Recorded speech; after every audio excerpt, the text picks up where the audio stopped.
দিদি, ওই সেই শীত আমাদের বাড়িতে বিয়ে বাড়িতে খাওয়া দাওয়া গুলো দিল না, কি বাজে হয়েছিল বলো? কেন?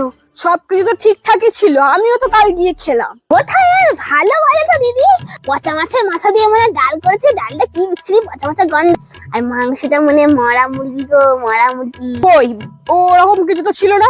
আমার মনে হয় না তোমার জিভের কোনো স্বাদ নেই, বুঝলে? একটু আমলকি টামলকি খাও, তোমার মুখটা একদম গেছে। দেখ, বেকার ফালতু বকিস না, সব রান্নাই ভালো হয়েছে। তোমার যেন বেশি গায়ে লাগছে, দরদ একেবারে। কোন গাঁজাখড়কে দিয়েছিল রান্না করতে, একদম পুরো ডুবিয়ে দিয়েছে। ও, তার মানে আমার বর গাঁজাখোর। ওটা আমার বরের ক্যাটারার। আমার বর আর বরের বন্ধুরা মিলে ওই ক্যাটারার চালায়, ওখান থেকে খাবার এসছে।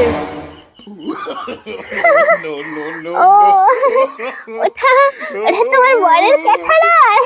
না না, রান্না বান্না খুব একটা বাজে হয়নি।